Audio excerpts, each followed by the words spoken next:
My ninjas, I want to tell this story on this beautiful Monday morning, or as always, whenever you're listening.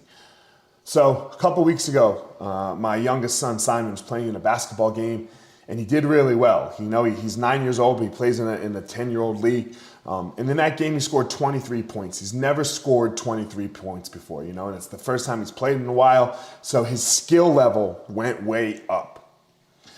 And after that game, he was very happy, and as he should be, as he should be. And this is a competitive league. For those of you that don't know anything about basketball and young basketball, and you only watch the NBA, most kids, 10-year-old basketball games, you're not getting more than 30 to 40 points in the whole game, right? So let's put that into perspective. So anyway, so he scored 23 points in that game. He did really well. The next week, I know he has another game on Saturday.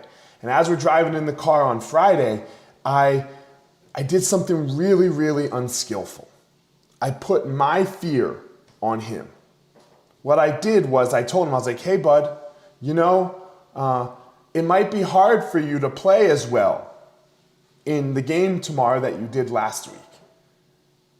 Because I wanted to now protect him from the possibility of him not doing as well. He looked at me and he goes, Dad, why? And I was like, damn it. As soon as he said that, I was like, damn it, Elliot. You put a limiter on him. And he looks at me and goes, Elliot, Dad, let's make a bet. If I score more than 23, I get 2 milkshakes. I get 2 milkshakes after the game. And I was like, all right, dude, bet. Let's go.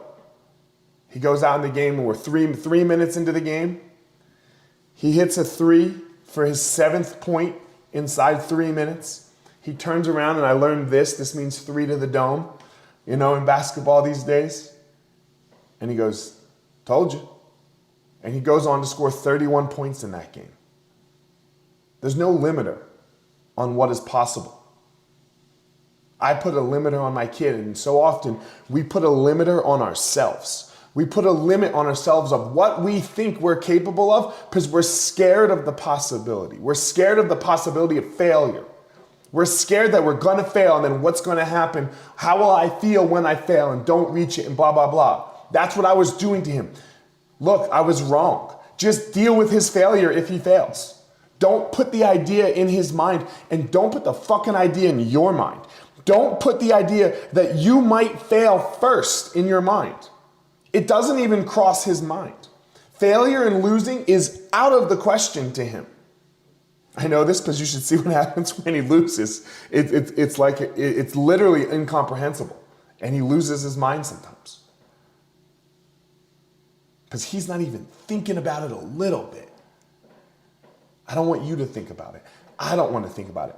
Go out there and don't fucking limit yourself on what you think you can do because you're scared of the consequence of it.